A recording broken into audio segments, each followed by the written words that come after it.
we were doing like a unicorn baby shower for somebody, and I have a Mac, so this does not work as well for me, unfortunately. I look terrifying with the virtual background. This is actually one of my first like Zoom meetings with multiple people. Yeah. So normally it's just friends, and I'm walking around my apartment very, very loose. So we'll see how this goes. Hi, friend. Hi, guys. Hi, Todd. Can you guys hear me? See us? We can see you. Yeah, I can see everyone pretty much that has their video on. Yeah. That's some pretty cool McAllen you've got back there. Yeah, I've been fortunate to, actually, this is just where all my money goes, is to my bar. So, I was gonna say, did Alex give you that? Did you make yeah. fun of people?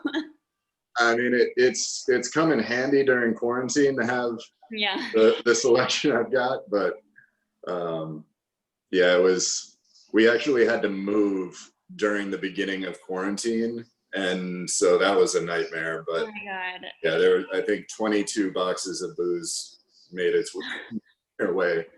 I was not, so I came back home to St. Louis just to like be with my family and stuff, and I did not appropriately estimate how much booze I was going to need. And I like my friends and family have stolen all my like good bottles too, so I don't even have tequila right now.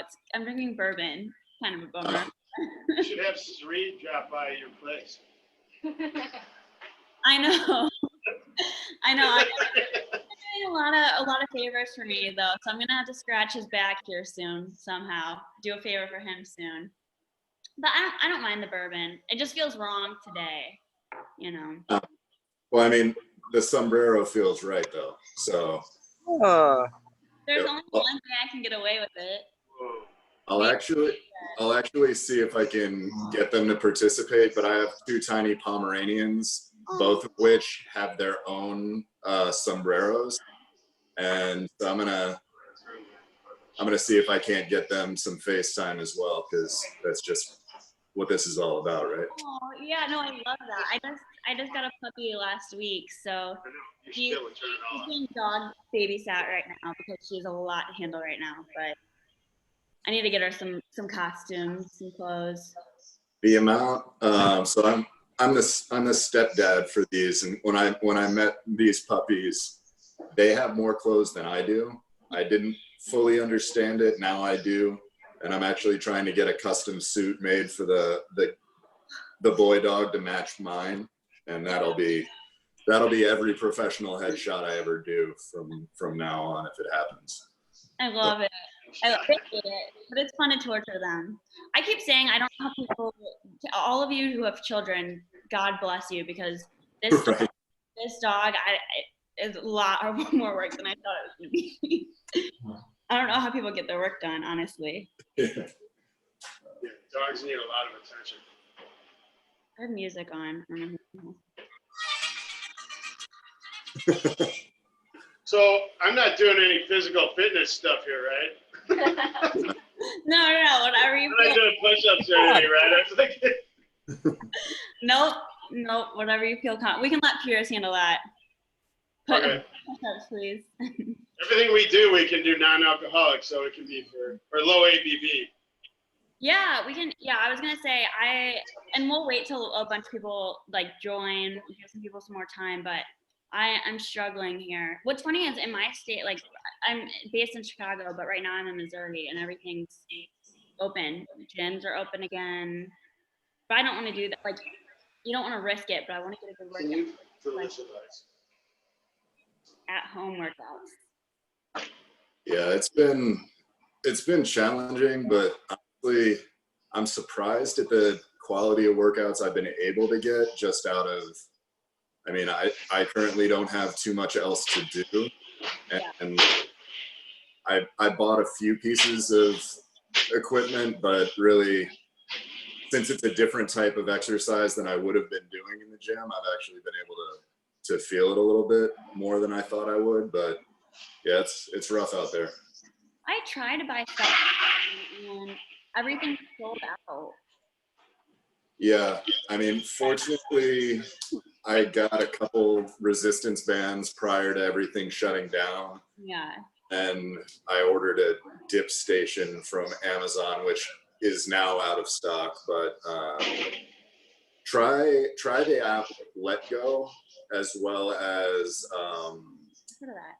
trying to offer up, because a lot of people are selling like their home fitness stuff that they don't use.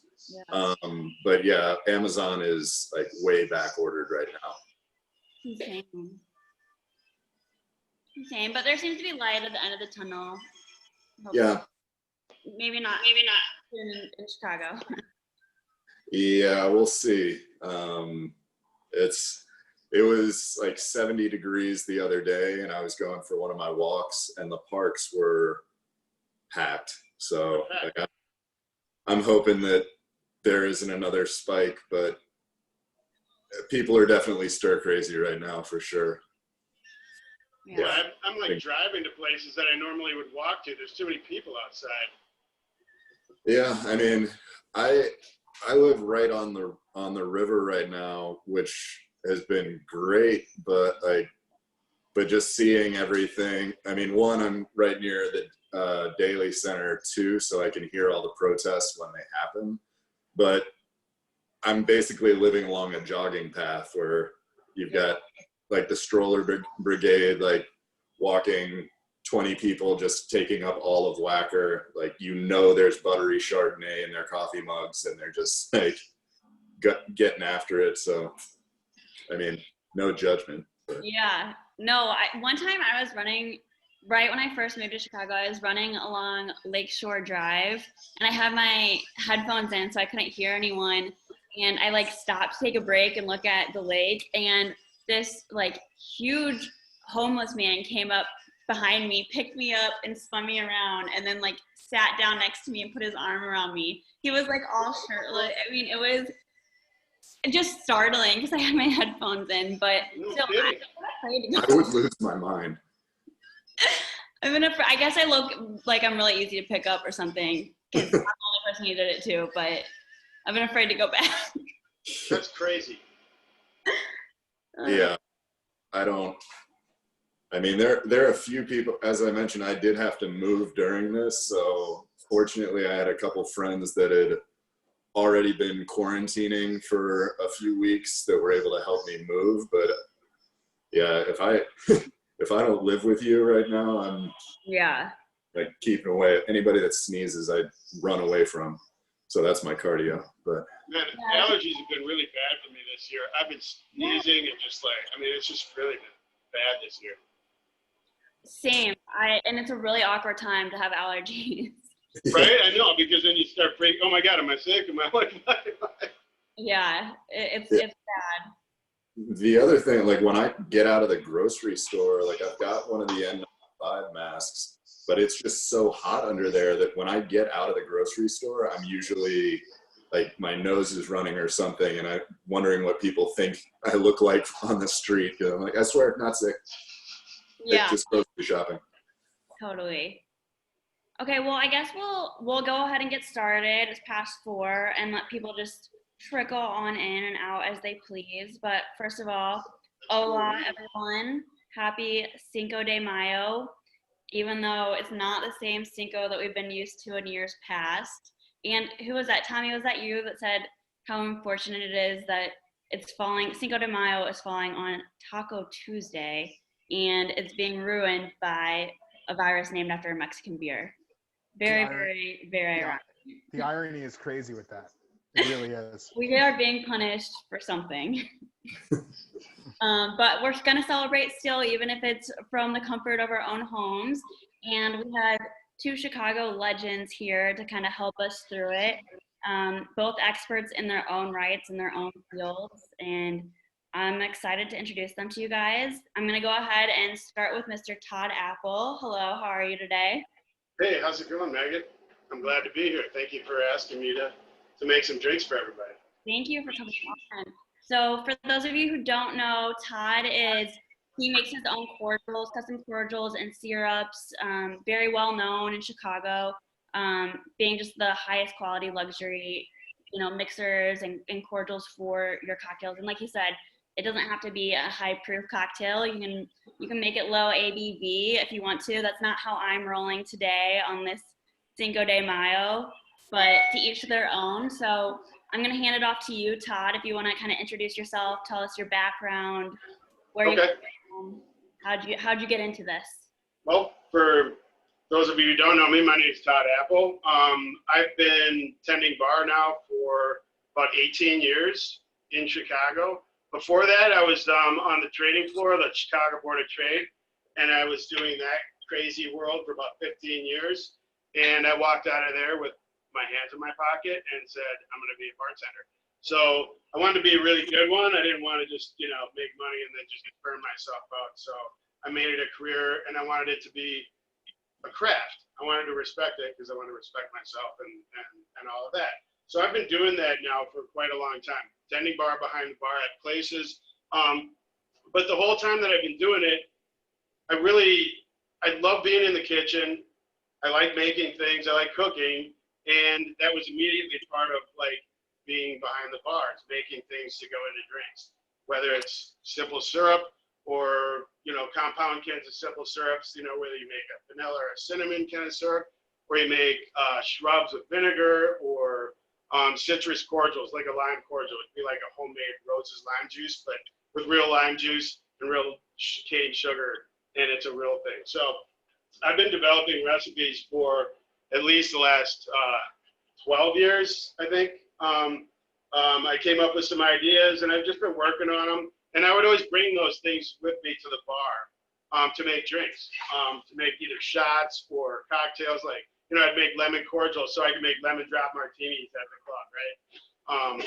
So I really like doing this. I've been doing it for a long time, and now it's my business. So I'm standing in my commercial kitchen that we have on the north side of Chicago, and Lisa Puglisi's my partner, and it's just us. So I'm here. Actually, pre-coronavirus, I was working here. It's like 7 days a week making things. And mostly we make syrups and things for bars and restaurants. So we're their go-to. I mean, not everybody's, but we like to be like a go-to for a lot of bars and restaurants don't have that back of the house support or the front of the house support or the kitchen space to like make some of their things. So we'll do custom-made things for them. And then we also do some kind of standard things like lemon and lime and grapefruit. And you can see some of those things up front here. This is the lime. This is what that looks like. Grapefruit. So we're going to use some of those things in some cocktails today. And we're going to make some tequila cocktails. We're going to use partita, which is funny because one of my first events I ever did was a Cinco de Mayo festival in Cicero with partita tequila.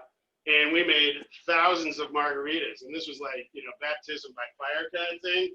And we had 100 cases of limes, and we were doing that, and it was a lot of fun. It was a big learning experience. It's kind of fun that I haven't done anything with them since until today. So it's really nice. I really like the tequila too. So you know what? We're going to start off with, let's see, what should we start off with? I'm going to make an horchata margarita. Now I make an horchata with steel-cut oatmeal instead of rice. And horchata is really like a derivation of the word orgeat, which is like an almond syrup. But you can really make a lot of different orgeats or horchatas, either using grains like rice or oats, or like nuts like cashews. I make a cashew one; it's really good. Almonds and a pistachio. And I use that to make pistachio ice cream, really. It's really good. But anyway, we're going to do one with steel-cut oatmeal, and it's got cinnamon in it as well.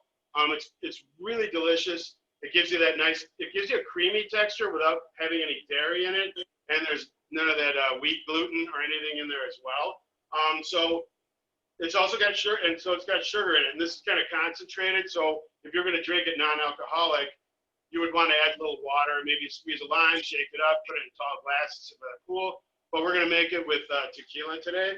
So this is going to be the sweet part of the drink. And when you're making drinks like this, you're going to want to think balance. So we're going to have the the spirit, and we're gonna have something acid, which is gonna be lime. And we're gonna have sweet. So this is gonna be the sweet part. And I try not to, like, when I make simple syrup, I make it 2 to 1. This isn't gonna be 2 to 1, so it's not gonna be quite as sweet as that. So I'll use a little bit more of this in the drink. So the recipe is gonna be pretty much all these recipes. I don't use the standard 1.5 ounces. I'm gonna use 2 ounces of tequila. So in this drink, in all of these drinks, either a Blanco or a Reposado are perfect. In drinks that maybe have a little more body to them or a little heavier, like this one with the spices and the cinnamon, I'm gonna use the Reposado because it seems to like go with it. With like a tequila gimlet or a limeade or something like that, I think I'm gonna use the Blanco. And if you have any questions, please just interrupt, just ask, throw them out there. I like doing that. So, and I'll try not to like talk too much, but I like to talk. What we're gonna do here is, actually I'm gonna put some ice in here first. My first bartending class was actually at one of those bartending schools, you know, old school a long time ago, you know, ones that we all make fun of. But you actually learn a lot of things there that you don't learn anymore, old school techniques. So I'm gonna ice this glass first. Let's see, can you grab me a shaker tin too? Thank you. 1.5 ounces of this goes in here, the horchata. We had 2 ounces of this. Now all of these drinks, these are the recipes I kind of follow. I like them for balance. If you want more lime juice in a drink like this or less sugar or whatever, it's always up to you. You can always change recipes. Your taste is the most important thing. So always remember that when you're following a recipe. If it doesn't work out for you, you can always change it for yourself. And you should always feel like that. All right. That's a little more than 2 ounces, but that's okay. We love that. Yeah, I know. I always had a heavy pour. I usually free pour when I'm at the bar, but I'm measuring today. Okay, so we don't want to forget lime juice. And I already pre-squeezed some lime juice. So this one, I usually put in about 1/2 ounce, but like I say, you can do more than that. I like it to have a balance where it's like, it's a sweet drink, but with some tartness. And you definitely need the lime. Or it'd be hard to call it a margarita too, so. I'm gonna put a little bit more ice in here.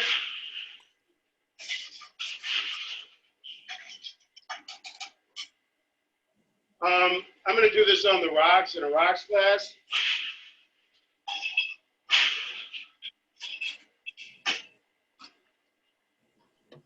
Can you give me a strainer too?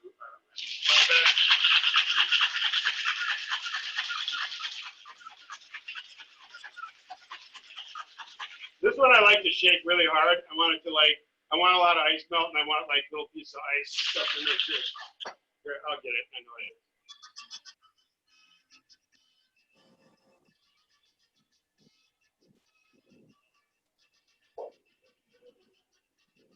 I'm back.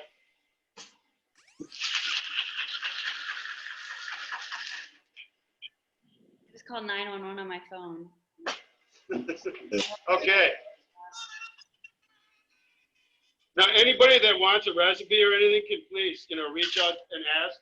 I like to help. So if anybody needs a repeat of these, and I try to keep them simple. So this is a 3-ingredient drink. So it's just tequila, horchata, and lime. So, and then I'll just garnish it with a lime. And that's another thing too, like when you do garnish with something that's useful like a lime where you can squeeze it in, if you say, well, it's a little bit sweet for me, you can squeeze that lime in there and then you can balance it out on your own. So that is a delicious drink. They actually sell that at a couple of bars and restaurants. Best Intentions in Chicago actually serves that. And that's a fun drink. So what you're telling us is that if we can purchase your cordials, if somebody like me who is awful at following directions and recipes, even I can make a decent cocktail. Absolutely, absolutely. I think it's really important that, and one of the things about making drinks is like, pick a couple of drinks that you like to drink and then kind of get yourself, immersed in it, where it's like wax on, wax off, right? I'm gonna make margaritas, and I'm just gonna keep making them, and I'm gonna figure out, and then you'll get those nuances. You'll be like, why is my margarita like too watery, or why is it too tart, or why are those things, And then think to yourself, well, if it's too tart, there's probably either too much lime or not enough spirits. I see that a lot in a lot of drinks where the mixer, in a drink like a margarita or a gimlet or something like that, the spirits really should be taking, the front seat. It should be all about the spirits in that drink. It's a small drink. So all your mixers need to be there to enhance and help those spirits. And I see drinks like margaritas where you go, wow, there's 1.5 ounces of tequila in there, and then there's like 2.5 or 3 ounces of other stuff in it. And to me, that kind of ruins the drink. That's my personal preference, because I want it to be about the tequila. Same thing with a daiquiri or a gin gimlet, or we're going to make a tequila gimlet here today as well. It's supposed to be about the spirit in that sense. If you want like something that's going to be a little bit less like spirit forward, you can still make a strong drink, but then you're going to be wanting to drink it, like it's summer and you want to pound some drinks, right? So what you do is you stretch it out by putting it in a pint glass or a big glass and adding a bunch of mixers. But in those situations, you're probably going to add either like club soda or ice water. So then you're going to stretch that drink out and make it something that you can sip on, by the cooler or on a boat or whatever you're doing, if you're lucky enough to be that one. So, okay, what's the next thing we're going to do? Let's do a gimlet. We're going to do it up, and we're going to do it with tequila. And it's really very similar to a margarita, but we're not going to do anything but tequila and a lime syrup, lime cordial. And instead of Rose's lime juice, we're going to use this stuff that I make, which is really, the ingredients are simple. It's the process that makes it, time consuming and an effort. So it's all of the work that a human goes to put into this. And then Mother Nature makes the lime juice, cane sugar, and lime peel. That's it. That's all that's in here. But what you end up with is really like, lime forward syrup.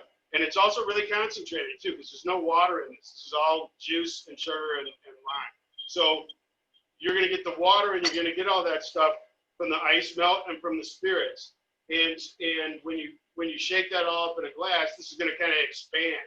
Like if you were making lemonade and you have like lemon juice and sugar. And I'll show you how to do that too. We're going to make some of that. So anyway, really in this drink, what I want to do is I'm going to use 2 ounces of tequila and only 1/2 ounce of this. So it's really like these kinds of drinks are almost like glorified shots, right? But you're going to have them in a cocktail glass. They are going to be like shaken. There's going to be like 2 ounces. So you can like sip on it and that kind of thing. So that's kind of the way I think about these kinds of drinks. And like I said, if you want some, this is perfect for like before dinner. You go 2 sips, 3 sips, and you're done. Go sit down. If you're sitting by the pool, if you do that all day, you're not going to make it very long. So you want to have like the tall drinks. So let me ice this, chill it out a little bit.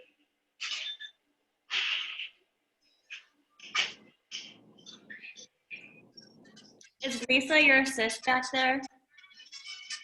Is what? What's that? Is Lisa your assist back there? She's doing the directing right now. And the quality control, making sure it stays decent. Oh yeah, did you taste that? Yeah, that's delicious. Can you taste that up for me? Behind every great man is a great woman. Awesome. Okay, this couldn't be any easier. The bar back. Yeah, you're the bar back. I'm like old school too, so I actually use glass, like mixing glasses to shape my drinks. I don't use the tins. Although those are really cool. I've always liked these better. They don't make as much noise too. Okay, here we go. In a drink like this, for sure, you want this glass to be chilled. Either keep it in the fridge or in the freezer, or, like when you're a bartender, you do a quick throw some ice and water in there and then dump it afterwards. So that's what I'm doing right now. All right, I'm going to switch like set it over here.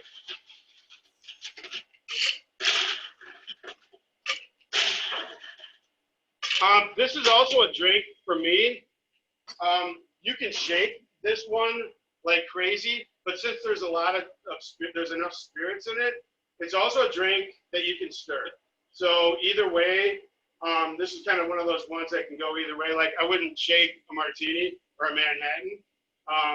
I would stir those, but this is a drink that you can kind of go both ways because it's got fruit juices or like the lime juice too. So what I'm going to do is kind of go in between. I'm going to just do a light shake. The other thing too is that when you do stir, when you light shake, then you won't have all those ice shards. But like I said, that is something that's a matter of personal taste if you want that. So, but if you want a beautiful kind of clear drink like that, just a light shake or a stir, and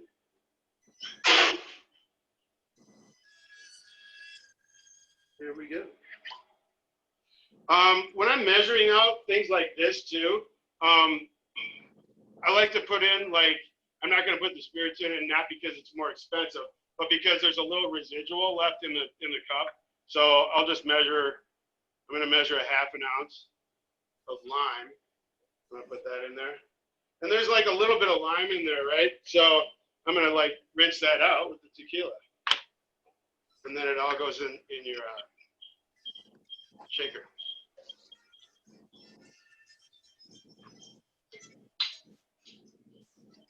Two ingredients. Even I could do it.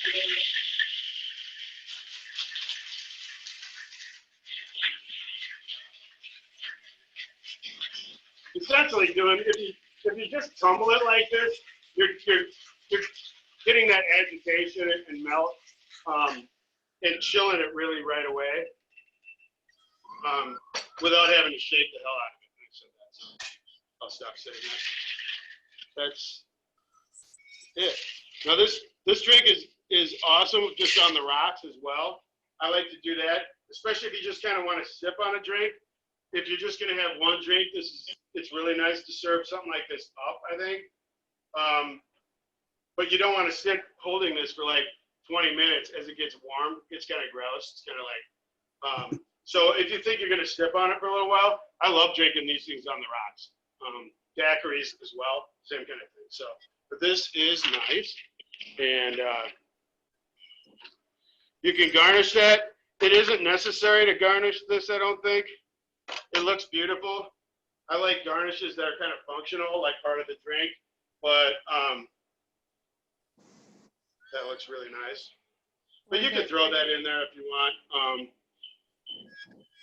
I'm function first and beauty second, I guess, or the visuals last. Okay. Anybody have any questions on any of that stuff or any other things on? Let's make a paloma.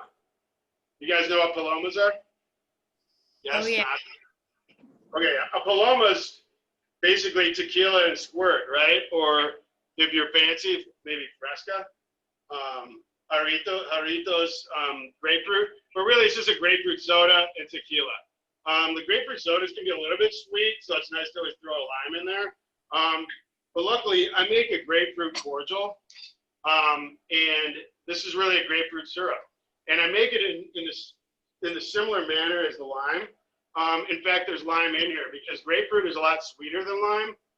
So I use grapefruit juice and lime juice. They go really good together, really well together in this syrup. And I've tried lemon juice before. I use that as a neutral base. But the lime seems to I don't want to say something unscientific, but they seem to be more in the same family kind of, and they go together really well. So lime and grapefruit. So I use lime juice and grapefruit juice and sugar, and I do the same process with grapefruit peel. So you're gonna have this, it's delicious. It's one of my favorites. It's great with gin.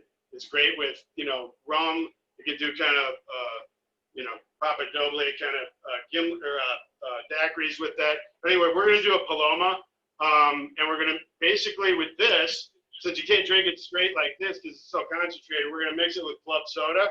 We've got some Topo Chico, and we're gonna make our own squirt. We're gonna make our own grapefruit soda. So we're gonna do that in the glass.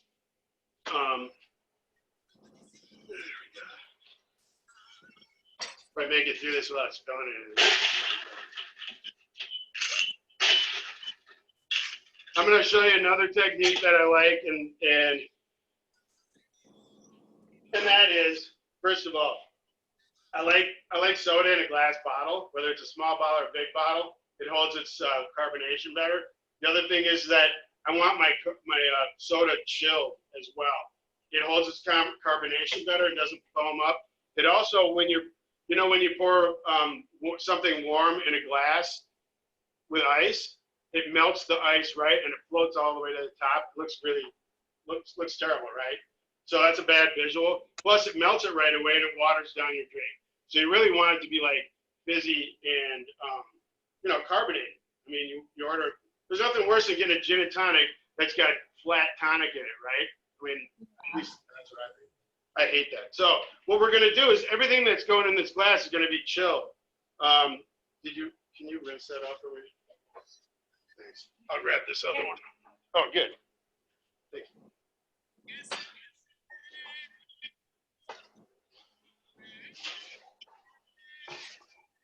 Okay, so we've got, this is already chilled, but I'm also gonna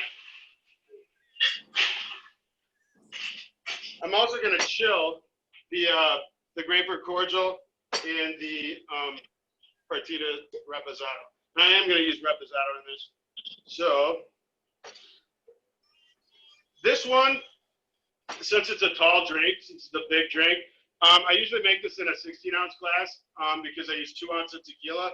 And this is one, and the cool thing about using this is you can adjust it as you want. You can make it as sweet as you want or less sweet, which is kind of cool. So just a splash of this in club soda, and you got that nice bubbly grapefruit without all the sugar, because there is a lot of sugar in this. But the cool thing is you're really not using that much of it, so it stretches out. So I'm going to use 1.5 ounces in here.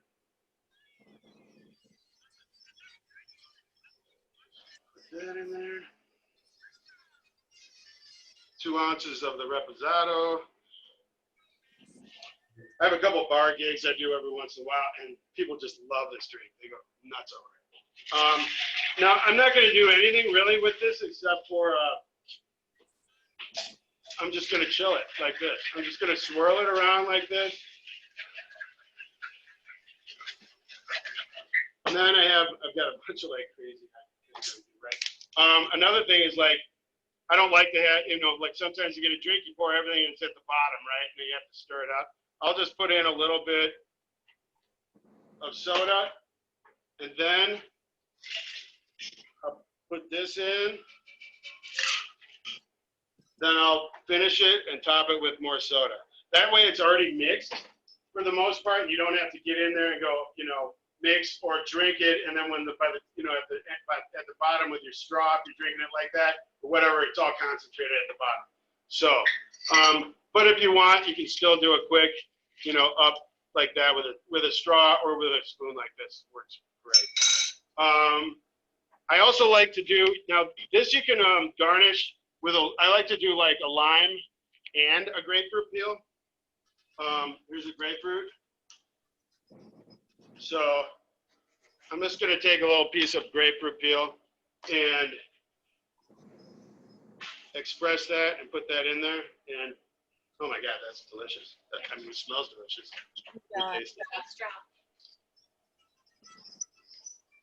Oh wow, that's delicious. That's really good. That's a great drink. And it's really easy to make. And everybody there?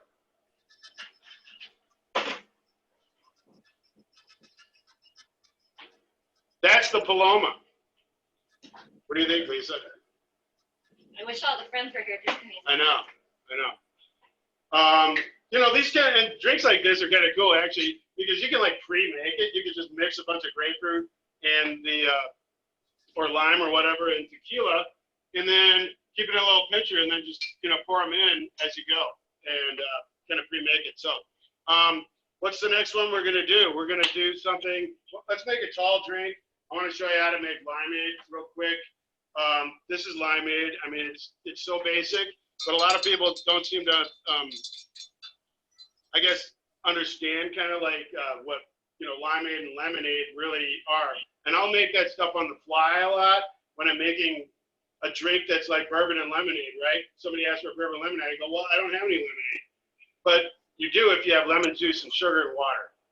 So I'll make that drink like I'm making a sour, and then I'll just add water to it. So, but then you have to think, I need to probably add a little bit more lemon and sugar. So what we're doing here is, I'll show you how to make limeade real fast. What I do is like, we're gonna do, one part is gonna be the lime juice. One part is gonna be sugar. So I like to do equal parts. Like I said, that's up to you if you want less sweet or not. And then about 3 times that water. So I'm gonna do, let's say, what we're gonna call it like 2 ounces, 1 ounce of lime juice, 1 ounce of sugar. And I know I'm doing this by volume, not by weight. So bear with me, that's okay. It works. And then, so that's 2. And then we're gonna do 3 times that. It's gonna be like 6 ounces of water in that. So that's what I did in here. And I'll show you. And it's as simple as just stirring those ingredients together. It's just that simple. And you can make this ahead of time. You can also keep you can make your lime sour. You don't even have to add water to it. Just keep it in the fridge, and it will actually last for several weeks like that, because the sugar is a preservative. So you could keep like a 16-ounce thing of like lime sour in there, and you can use it in your cocktails, or you can make limeade. Same thing with lemon juice. You do the exact same thing with lemon juice, and it's already pre-made. You don't need simple syrup at all. You can skip simple syrup completely. Okay, so there's an ounce of is that watery? This is going to be about an ounce of sugar in there, and we're going to mix that up. And this, when you mix this up, just keep, mix it. I mean, you could do this obviously with a lot more of the juice and sugar and stuff. You're going to end up with this kind of like thick, basically lime syrup, which is basically this, only I cook this, I put it on heat.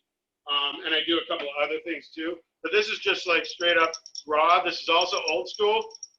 Back in the day, you would use like a sour mix, right? So that was really just going to be sugar and lime, or sugar and lemon, or sometimes they would do lime and lemon and orange and make your own mixtures like that, right? Okay, and then I'm going to put 6 ounces. 1, 2, 4, 6. Now if you know what you're doing, you can kind of do this in the glass if you use your, you kind of think about it, right? So that's what I do a lot of times. Or you can make it ahead of time too. And there you have limeade. Now this is so delicious with tequila. It's also great with rum.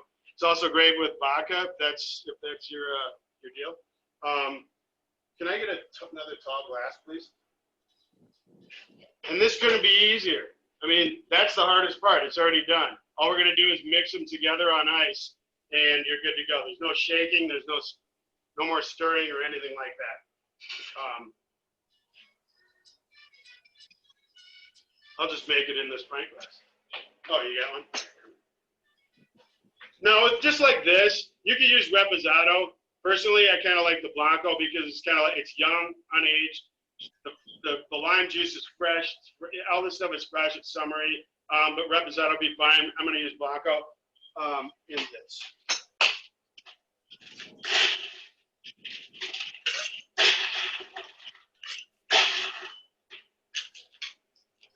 Now this one, I mean, it would be better if you could if this was chilled.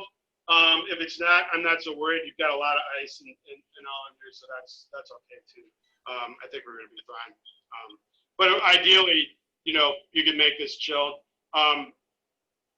This is also nice if you do a quick shake on it, but you don't have to do that. I'll usually just shake it or tumble it real fast, and I'll show you what tumbling is. I mean, tumbling is just taking it from one thing and putting it in another and then putting it back. So it's pretty self-explanatory.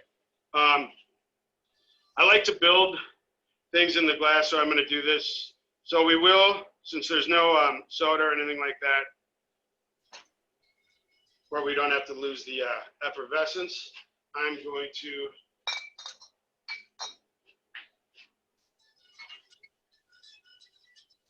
just like that. And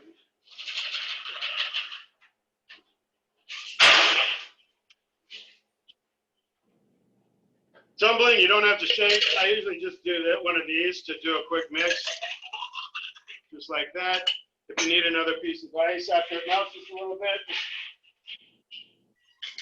throw another piece in like that. Throw a lime on it, and you're good to go. You can make pictures of this stuff.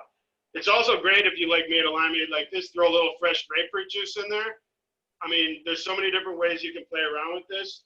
Another thing I like to do is, you know, once you learn those basics, like with the gimlet or with tequila and limeade or rum, you can do things like, I'll just put a splash of like maraschino or you know, some other like liqueur that you might want to try, just to give it a little hint, a little background. Not a lot. You don't need to do much of anything like that.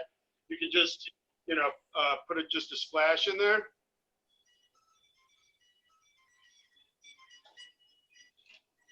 And this is just kind of fun. You can leave it as a float, or I kind of like to mix it in there like that. So you get a lot of those flavors, and it makes your drink even maybe a little bit more special, just a little bit different, and it's kind of fun to do, and it's super easy. And really, you don't need to even measure it. Just throw a splash in there, and you know what to do. So, here, you want to try that, Lisa? One last thing I want to like show you. Actually, I want to show you a lot more, but I don't want to like keep doing this all day. People are going to get bored. But I want to show you. I want to show you how to do a quick infusion, and this is really easy. But a lot of people don't think of this. So if you want to have like a spicy margarita or a spicy tequila, anything, right? I do this on the fly because you can do this on the fly, right? You can take some. I like to use serranos. These are serrano chilies. They're filled with flavor, and they're also hot. I've already pre-cut up a couple here, and you can make this as hot as you want. I took all the seeds out because really I want to get that flavor from the serranos. You can use jalapenos, but it seems like jalapenos are kind of turning, you know, kind of lame these days. Like they're not hot, and they're so big they've lost flavor. So I prefer serranos. But all we're gonna do is we're gonna take some serranos and we're gonna chop them up like this. I pre-cut them up and I took most of the seeds out. But if you want it really spicy, you can do that too. Okay. And you can do a whole bottle. I'll do a whole bottle of this. Like when I'm at some place, they go, "Hey, can you make spicy margaritas? We want a lot." And I'm like, "Okay, I'll just do it on the fly." And I'll just decant a whole bottle of this. And what I'll do is I'll start with just a little bit of tequila in there, right? Now pretend I'm doing the whole bottle. I'm not going to do the whole bottle today. And then I'm going to take a muddler, right? Now cut it up into little pieces like this. That smells so good. And then with a muddler, just kind of squeeze it in there like that. And the amount that you use is really, I don't have like an exact amount. Just use a bunch. And I'd say like probably like 6 serranos for a whole bottle, I'd say would be enough. And you're just gonna like squeeze that in like that. And what you're doing is extracting all those yummy flavors and actually some of the chlorophyll. So it's going to give it a nice light green tinge. Now you can do this with the whole bottle and it's going to last. It's going to be really good. After about a year though, if you haven't drank it, it does start to fade out a little bit. So there you go. So what we're going to do then, what I would do is, let's say I would take like this thing here, and I'm gonna like, let's say, fill it up with more tequila, right? And then I'm gonna pour all of that in there. Okay, pretend that's all full. Okay. Then stir it, and now you're gonna just let it sit. After you really, I would muddle this even more. I'm not just gonna keep doing this, but then let it sit there, and it really doesn't take more than about 10 or 15 minutes. Okay, because you want it fresh. It doesn't need to sit in there for like days or weeks or in the fridge or anything like that. And then I need a strainer. That'll work. No, you know what? Give me a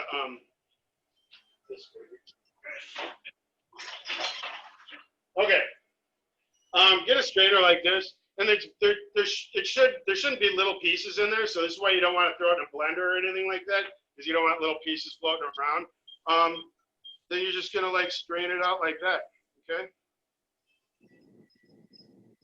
Now pretend, like I said, pretend this is a whole bottle. I mean, if you wanted a whole bottle, you're having people over and you're saying, hey, we're having spicy margaritas tonight. Or you could use the same thing in a tall, tequila limeade or spicy gimlets. You could do the whole thing. You can see that it's beautiful. And then I'll take that whole bottle or whatever here and I'll put it back in the bottle. At this point, you don't need to keep it in the fridge. It's not going to go bad. But for color and for everything like that, I would keep it in the refrigerator and you're done. It's so easy. And that's all you have to do for that. So, and bear with me because I told you I warned you how bad I am. But if you're going to do the whole bottle, before you strain it, how long would you let it sit? It really, the whole bottle, like if you're doing like just this way, I do this like when I'm doing a bar gig and I'm setting up like prep, all of my stuff. I'll do that right away and boom, boom, boom, do it all, put it in a pitcher and strain it out. 15 minutes. Okay. You're good to go. All you're really doing is extracting that stuff out. And if you're muddling it, you're really pulling that stuff out right away anyway. So really, that's as long as it takes. I mean, if you leave it in there for half an hour, it's fine. You know what I mean? But I'm just saying that what you're doing is extracting all of that stuff out by muddling it and getting it out and then letting it like rest, stir, and it's really like fresh. It's not like old. It's not sitting around or anything like that. It's like, I don't want to say virgin, but it's like it's right off the Serrano, and it tastes delicious, it tastes fresh, and it will stay like that in the fridge for months. Awesome. Well, it's really that easy. Really, I mean, you could do a whole bottle in like 15 minutes. So yeah, no, that's really cool. I've actually never, in my experience, I've never seen an infusion happen live. So that it's a great visual for me. I'm a visual learner, so that was really cool. Yeah, thank you. And I think that a lot of people think, oh my God, that's a long process and all this other stuff. Certain things might be, like if you're doing spices, let's say you're doing like, you want to go, I want to make cinnamon. Well, that's going to take a lot longer. Yeah. Because you're not muddling it, doing it, so you're going to have to like leave it in for a while to infuse it. But something like this, which is fresh, you're really just extracting all of that stuff out right now, like a la menu, right now. Awesome. Lisa wants me to show you the muddlers my dad makes. Check it out. My dad, Gary Apple, makes hardwood muddlers in Arizona. And he's been making them for several years now. And not just because he's my dad, but these are the most beautiful muddlers. Your dad is making the muddlers? Your dad? My dad makes these. I love your dad. Huh? Your dad's awesome. My dad doesn't do anything cool. They're probably on a 40-mile bike trip right now, actually. Yeah, they're on the Zoom right now, actually watching this. They've already ridden over 1,000 miles from the beginning of the year, and they're in their 80s already. So. I don't even know how old they are. We can post it on our Facebook page. Anybody have any other questions at all? I mean, other cool things you can do is like, let's say you've got like this tall tequila and limeade. You could squeeze a blood orange. You could just squeeze it in there, squeeze a little bit of juice, add that in there. The color is amazing. Plus, I really like to add in margaritas and things like that. It's kind of fun. I know it's a little unorthodox, but that's how I roll. I like to put a splash of fresh orange juice in a margarita. It opens it up a little bit. Not too much, but I mean, it has to be fresh orange juice. Can't be anything other. Put a little bit of blood orange is awesome in there. Like I said, a little fresh grapefruit, a little hibiscus. I mean, you could, you're gonna get, this is sweet, so you don't want to put too much in, but you could balance it out.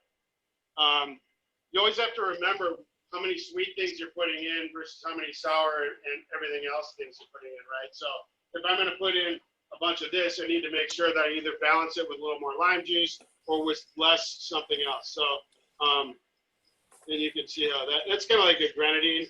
This is great, and like if you're making an old school like tequila sunrise, fresh orange juice, it's really good This is a great drink.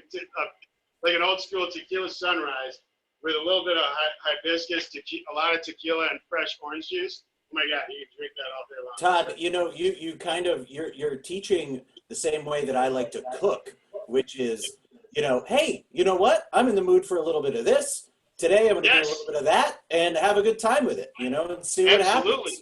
I love that. And it's really fun when you've got stuff at home in the fridge and you go, hey, what can we do with this? Or how can we soup something up? Right? Even if you got a frozen pizza, you go, hey, what do I got in the fridge? Oh, I got some green peppers. I got some onions. Yeah. You know what I mean? Just throw that on, right? I mean, it's really fun to in fact, I can't have anything without messing around with it. I think that's the point, right? To have fun. Yep. You gotta make it yours. Make it yours. Exact art. Okay, well, Todd, before we switch over to Piers, can you tell us specifically about the cordials? Can we get them online? Can our consumers order them through country clubs? Is it available in all markets? Where can we find them? It's available at Walmart. No, I'm just kidding.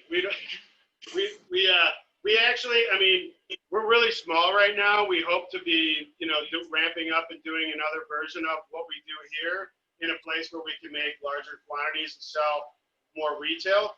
We can sell. If you contact us directly, we can ship these to you. We do sell a line through Tenzing. The grenadine, actually Tenzing, they sell this. None of it is retail though, but right now you can, if you're in Chicago, you can visit us at our kitchen. It's just me and Lisa here, and we're really ready to go. But nobody's in here and stuff, so I'm working by myself. We can also ship to you. We've been shipping things and kind of switching over to kind of share our things to ship. Nothing that we make has preservatives in it or anything like that. But everything that we make, like this hibiscus grenadine, there's no preservatives in it. I do put a little bit of citric acid in it, but sugar is actually a preservative. So I could leave this out and it will sit here next year. It'll be fine. That's pretty amazing. Same thing with a lot of the cordials. The same thing with the lime cordial. They're really, really stable just naturally, but I still keep everything in the refrigerator for freshness. Here's another tip for keeping things good is I hate 1-to-1 simple syrup. It's sugar water. It's made for hummingbirds. 2-to-1 simple syrup is the way I go. At least 2-to-1 because all you really want is you want liquid sugar. You want sugar that is already dissolved, that's soluble in your ice cold drink. So really, that's the whole reason of having simple syrup. And making 2-to-1 might be a little bit more difficult just because you probably need to put it on heat, and it's not as easy. But having good things isn't supposed to be easy for the bartender. It's supposed to be good for the drink. So 2-to-1 simple syrup also doesn't need to be refrigerated. It won't mold up. I keep it with my coffee. I make vanilla syrup. You can make your own 2-to-1 syrup. Put a little bit of vanilla extract, good vanilla extract in it. You got vanilla syrup right away. I'm not kidding. It's that easy. And it won't go bad either. I keep all that by my coffee station at home, and you don't need to refrigerate it. But like I said, things like this, I do keep in the refrigerator generally because just because if it's out for a year, it'll discolor and get weird looking, but it won't be bad. The only one that really has more of a shelf life is the horchata. That will definitely that has more of a it'll last in the refrigerator for at least a month and a half, not 2 months. But at some point, it might get weird. So yeah, it's great for country. Everything's great for country clubs. Everything's great. We're doing some things for cocktail kits right now. We just had Elwood's ask us to help them with their Moscow Mule kit. I just did really, this is all custom made, right? Because I had it on my list. I want to make a ginger lime syrup all together, ginger and lime, right? So it's almost like bringing together lime cordial and ginger syrup. Only I don't put lime peel in it at all, and I do put lime peel in the lime cordial. And so I'm making that for their Moscow Mule kits. So all you got to do is club soda, ginger lime, and homemade. It's real good stuff. I just juiced a bunch of ginger. It's real stuff. And your choice of vodka. or, you know, you want bourbon, that's cool. You can do the bourbon mule thing, rum, all that good stuff. Right? So to sum up, basically, you guys do all the work for us to make our drinks taste good. That's correct. We do it all. I love doing it, so it's a good combination, right?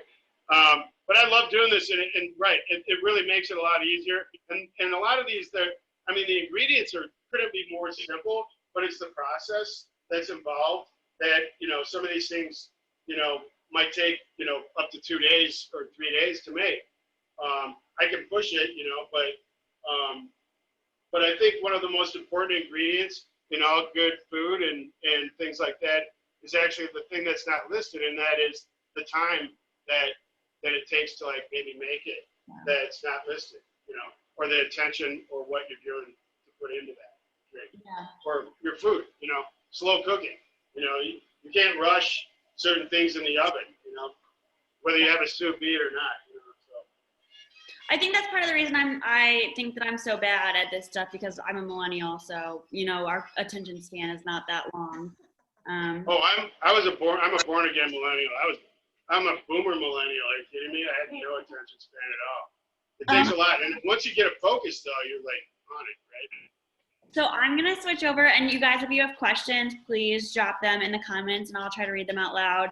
But I know people like to hop off around 5, so I'm gonna transition to Piers here. You wanna introduce yourself and thank you for, you know, being on and joining us today. I'm gonna talk about your background a little bit.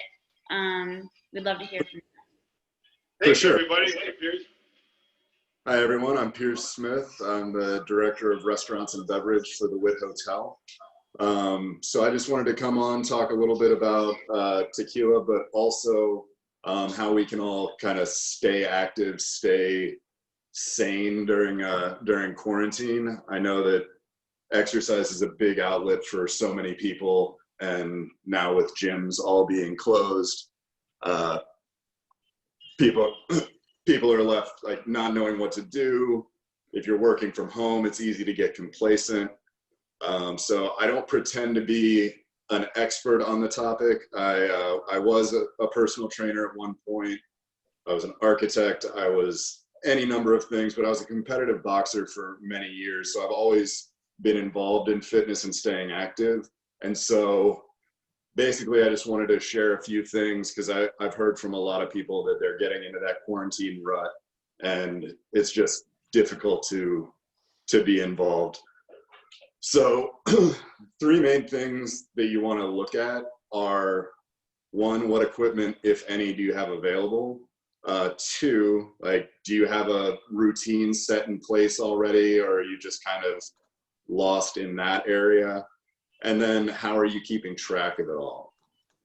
So essentially, like, obviously the equipment you'll need and want to use varies on your fitness goals and what you're comfortable with. But never underestimate the power of like body weight resistance exercises. I was a big gym guy. I love my weights. I've never worked out at home, and I've actually been able to get by somewhat at home with very little equipment. But yeah, if you can, I highly suggest investing in a few pieces of equipment that you're already comfortable using, because it'll just help motivate you, get you to actually exercise rather than just sitting around watching TV, as I spent a good amount of quarantine doing. So yeah, Offer Up and Let Go are a lot of good place to get some equipment. Like, I chose to get a dip station and then a pull-up bar, because with that I can pretty much get any type of workout that I need. But I also got some resistance bands before they sold out, thankfully. But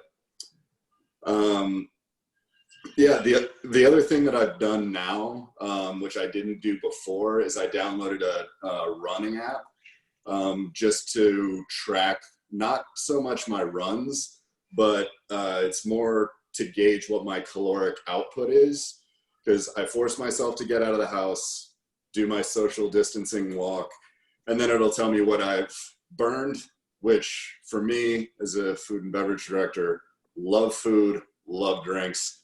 I just want to know how much I'm actually able to eat and drink without losing control. So the more I burn, the more I get to eat. That's all my motivation is. And then it's also a good motivator because you see what you've accomplished. I actually walked, I think, 175 miles last month, just getting out of the house, clearing my head. And so now I've got a goal for next month. And then the more you do, the more tequila I get to drink and the happier I am overall. So, yeah. And then after the whole tequila part of it goes, there's a lot of different fad diets out there that I've never really been huge on. Some people swear by them, and that's great because, hey, if it works for you and your lifestyle, awesome. But if you take your dog to the vet, if you take your dog to the vet, it's very unlikely that the vet's going to put your dog on like a keto diet.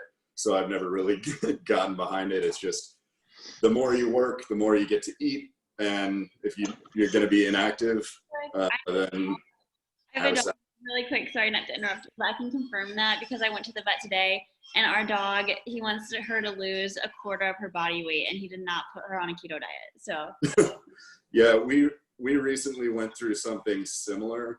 I have a 3 and a 5 pound Pomeranian, and the 5 pound one is now 6 pounds. 1 pound doesn't seem like much, but when you were formerly 5 pounds and now you're 6, we've been socially distancing him from the food bowl and he is not pleased with it. I actually have a little Pomeranian coming over with a sombrero real quick. Oh, yeah, so this is Lily, and she's got her own official Pardita sombrero that we got in Guadalajara last time we were there. So, all right, Lily, you can. The show.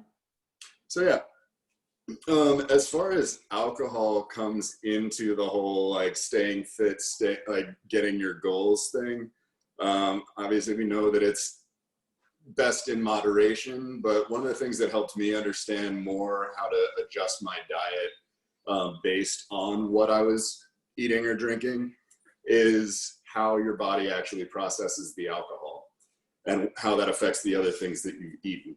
So anytime you have a drink, it's going to be processed through your liver, as we all know. But what some people don't know is your body is going to stop trying to burn anything else until it's already metabolized that alcohol. So if you're eating a steak and having a glass of wine, your body is not going to try to break down the steak until it's already broken down the glass of wine. And so that, when I heard that, it was not great news for me because I like to go out, have drinks, then come home and eat right before going to bed. And whenever you do that, it is extremely unlikely that your body is going to burn any of what you ate after drinking. And so that's why, not saying I don't have drinks in the morning, but try to have them a little later on after I've burnt most of the stuff that I've put in. Also, I try to stick to, one of the good things about tequila, and I've got, not in frame, but I've got my Pardita here about to make a cocktail, is tequila is one of the healthier of the spirits. Not only is it lower in calories as well as have very little sugar, but it's actually got prebiotic and probiotic effects. So it actually enhances microorganisms that you have readily occurring in your body and helps you basically digest and absorb nutrients better. So if your doctor ever gives you crap about the amount of tequila you drink, just say it's medicinal and you're not 100% wrong. And on that, if you are trying to be a little, like, I love citrusy cocktails, I love tiki cocktails. But if you're trying to just make something simple at home that's going to be a little less sugar content, not a lot of the extra additives, I'm just going to show a little simple one, not on the margarita side of the spectrum, but it's a little stirred tequila cocktail that's all booze, So while you're waiting on your order from Todd with all that extremely delicious stuff that he makes to help you with your cocktails, I'm going to do one where all you need is liquor. So I'm going to do 1.5 ounces of the Pardita Blanca, then a 1/2 ounce of the Reposado, 3/4 ounce of an elderflower liqueur, and that's where the sweetness is going to go. When I'm trying to avoid sugars in my cocktails, like any sugary I try to use the most flavor combinations if I'm adding sugar. So I try to avoid just a straight simple syrup, and I want to have a little more flavor compounds for that. So the elderflower liqueur being a little more sugary, I wanted it to also bring with it that elderflower flavor component. And then I've got a little bit of Amaro here. Gonna top it off with a little bit of orange bitters. And then it's good to go pretty much. Wow. So anyway, as I was saying, when it comes to like health or health conscious cocktails, I always try to go booze forward. And if you're trying to drink, like watch the calories a little bit, I want to make sure I'm definitely getting more alcohol. So maybe I'm only drinking 2 cocktails instead of 3, or however that may be. Strain this into a little Glencairn here.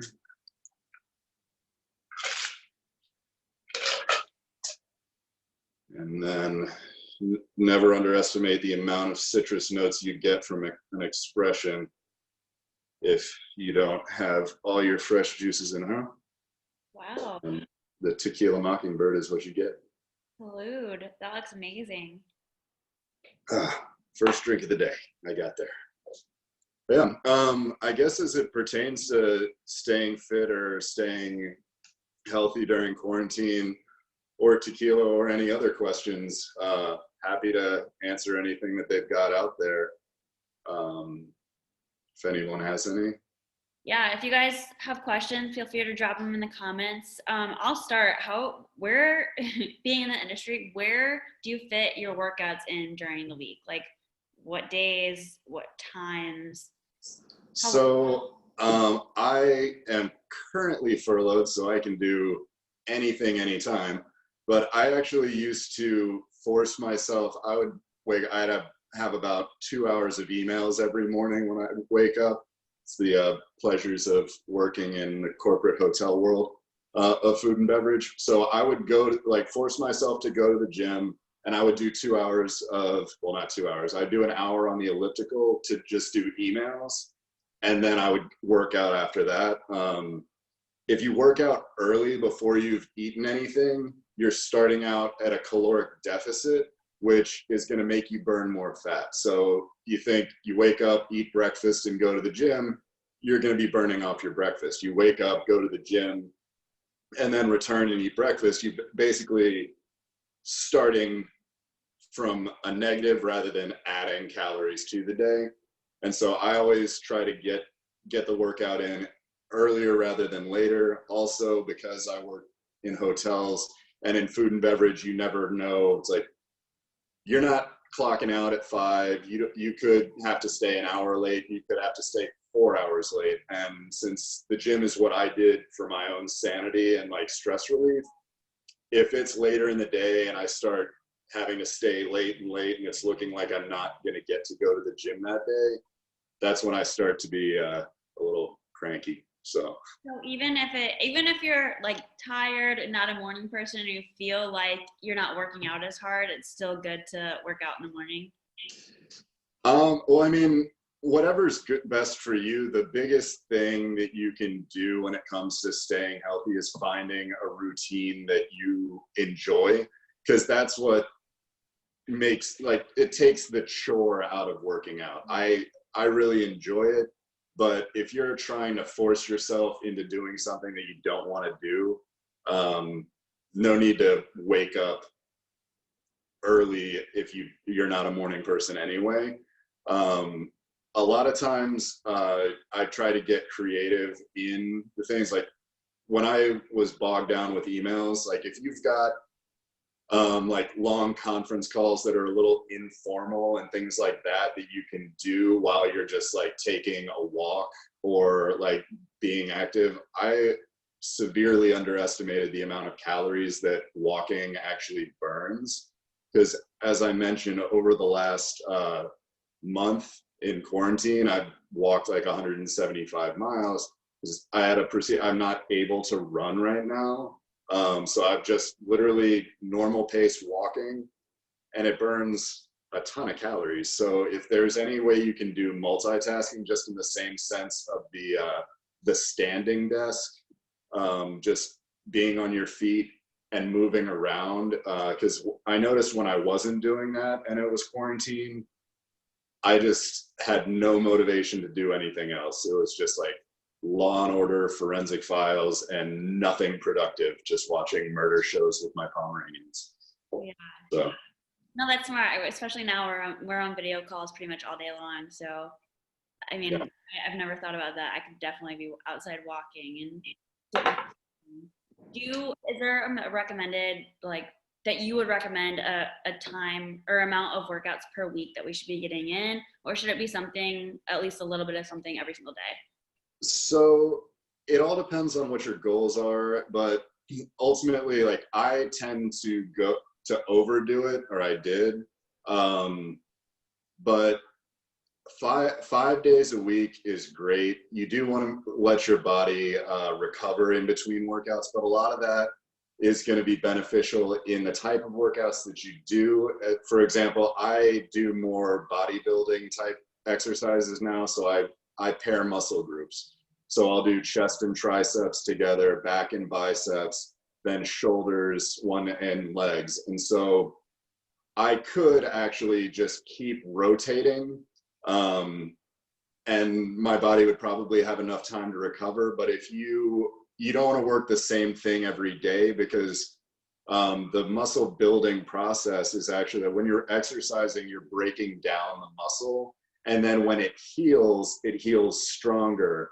But if you say work out your triceps one day and then you work them out the next day, they're still going to be trying to heal, and you're breaking them down again. So then you're burning the calories, but your body's not recovering. And that, I went through a long part of my life where I was working out every day, and seriously a couple hours a day, but I wasn't seeing the results that I wanted. And a lot of it was overtraining. So I was losing weight because I was burning a ton of calories, but at the time I was like a little pipsqueak and I wanted to be big. So it wasn't really helping me out towards what actual goals were. Okay, cool. We have a few questions.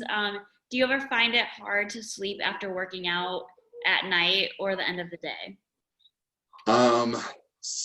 I typically have trouble sleeping in general.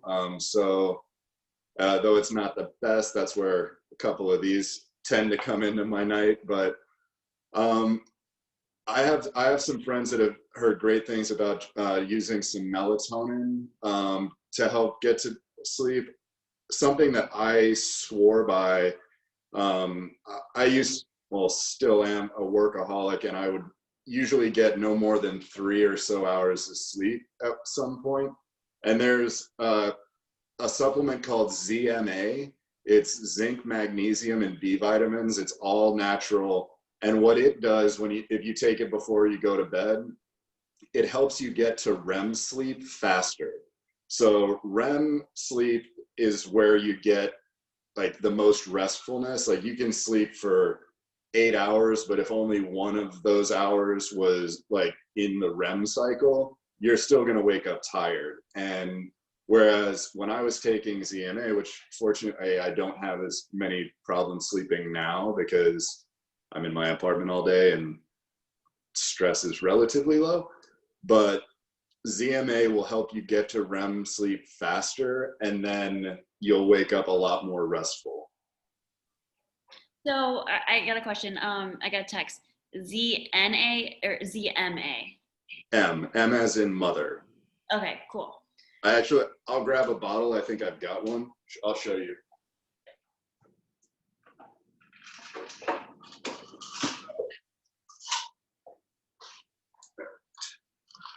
Yeah, so ZMA, this is from Optimum Nutrition. I'm not trying to name drop any brands. I'm not in the fitness industry, but really anything that doesn't have proprietary blend as a large portion with any supplements, and every supplement company is lying to you about what results it can get. I've taken all the various fad things over time. Really, if it says proprietary blend, like is a large percentage, a lot of that proprietary blend can actually be like paper. It can be just placebo. So. And then another one, how do you balance muscle group strength training versus cardio? So, Great question. yeah, I used to hate cardio. Part of me still does. I would just get it in waves. Again, what I look at is for those that really enjoy working out or have more ambitious fitness goals, what I would recommend is doing a cardio day on a day that you're not doing weight training. So for example, if you're planning on doing weight training 5 days a week and having 2 rest days, but you really want results, I would do cardio on the 2 rest days, just so you're still burning calories. I now do a lot more low impact cardio, which is why I loved the elliptical when I was in the gym, because when I go, I unfortunately get shin splints if I run a lot. And if you do get shin splints, those compression sleeves work wonders. But as far as balancing, if you are sort of a beginner, I would start trying to exercise 3 days a week. And it's just workout one day, have a rest day in between, workout the next, and so forth. And pepper cardio in there. A lot of people also like to do a quick cardio warm up to kind of get limber. It actually reduces your risk of pulling a muscle because when you're doing like some compound exercises of, say, legs, like a squat or a lunge, you're going to be using all those muscles that you would use when you run, but the running uses a lot more supporting muscles that you're not going to directly exercise. So it is good to sort of warm up prior. So what I used to do is I would do maybe 15 minutes of cardio, then I would work out.